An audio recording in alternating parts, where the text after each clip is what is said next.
So promise of a lot more unfolding for ISRO and India's space exploration in the coming days with this proven capability and the setting up, the initiation of the setting up of new launch capabilities as well. Let's talk to Dr. S.V. Sharma, former Deputy Director ISRO, about these developments. Good evening to you, Dr. Sharma. What do you make of what's happened today in terms of, first the space docking, and then in tandem with that, the third launch pad, initiating that process of getting the third launch pad going for more advanced and more heavier duty launch vehicles, rockets, really? I think we achieved a tremendous success today. The country has achieved a tremendous success today while the docking of the SpaDeX 1 and 2 today morning at about 7:20. I think the credit should go to this 140 crore population of this country who kept faith on this ISRO and gave this opportunity to do it. And it is a great feat for this country. Of course, we have demonstrated going to Mars for the first time, making it successful. Going to Chandrayaan 3, we landed on the South Pole for the first time. Then we have done the Suryayaan. And this is something feather in the cap, little more than all this, and which is really required for the future mission in terms of Gaganyaan, in terms of the space station, what is being talked about, etc. The biggest challenge what was faced, if you see today morning by docking, is that the satellite, after separation on 30th December, till now, ISRO had been doing several experiments. The satellite at the injection got separated with a spatial distance of 4 kilometers. Then it was placed at 20 kilometers safe distance, and it was brought several times nearer, from 20 to 15 to 10 to 5 to 1.5 kilometer, then to 250 meters and also 3 meters several times to study various combination of requirements for the safe docking of this spacecraft. These 15 or 16 days had been really, really crucial for ISRO to study, because not everything is known a priori. Space is something which is always, haunting. Therefore, actual situation had to be studied, and the algorithms have to be modified. The software has to be modified. Programs have to be modified. The sequencing have to be modified. The AI, what is that? Artificial intelligence had to be fine-tuned to ensure this is, docking properly. Specifically, if you had seen 3 to 4 times, the satellite has come to 3 meters, and the last moment the abort was made. Why this issue? There are 3 or 4 major challenges in docking. The first and the foremost is the line of approach. That is the line of distance between the satellites and the velocity. The velocity, which is generally at 28,000 kilometers per hour, is incredible speed of 28,000 kilometers per hour.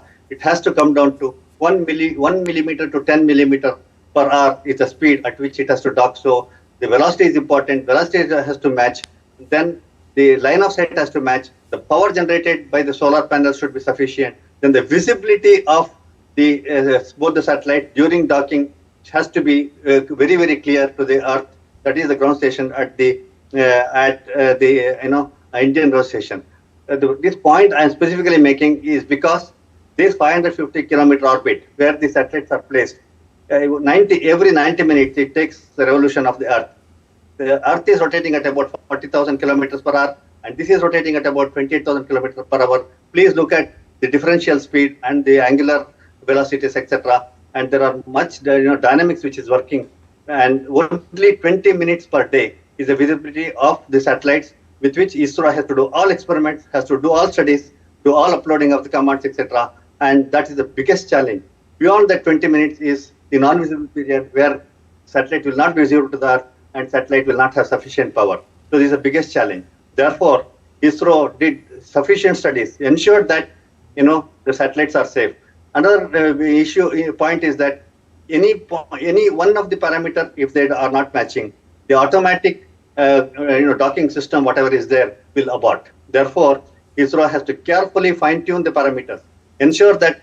Which is why they took their own time. Initially, the plan was to do it on the 7th. It's happened almost 10 days later. Yes. That's what I explained.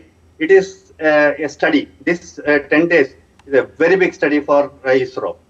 And every time ISRO does such mission, whatever is learned is not limited to this mission alone. It spreads across other missions which are in the pipeline, including the AI, the artificial intelligence, the automatic docking systems, the near docking system, and the laser docking systems.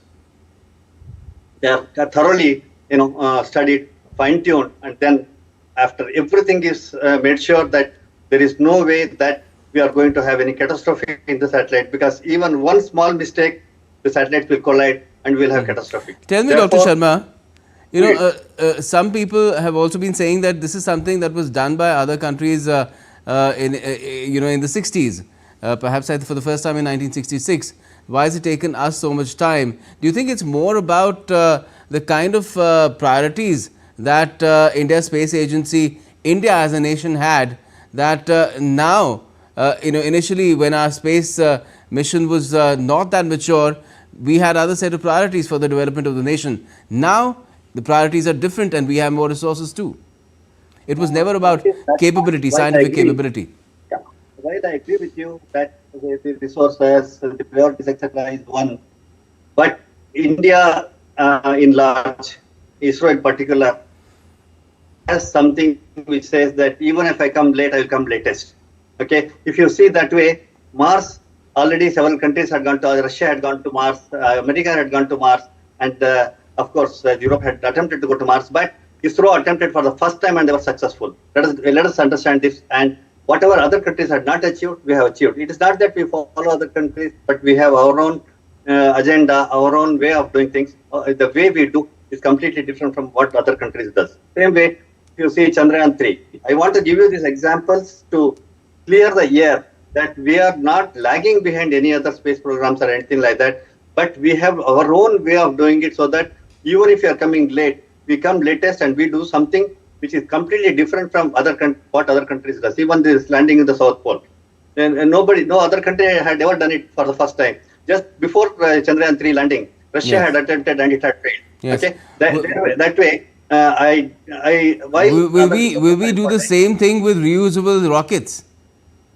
Reusable rockets. If you see the way the government is pushing now, the way the government is coming out with establishing infrastructure like a third launch pad for next generation launch pad and heavy lift vehicle launch pad, etc. And also liberalization of the space sector, and coming with many startups, many private industries are playing, and the way it is coming up, as I said to you, we might be coming late, but we will be coming latest. Let us hope on that. Great, that sounds great. I'm afraid that's all we have time for the moment. Thank you so much for joining us, Dr. Sharma. Thank you. But clearly, the way forward is being painted out by the kind of capabilities that ISRO is getting together as far as its own arsenal is concerned, be it this docking capability or going in for next generation launch pads, onwards and forward for ISRO and India in space. Thank you.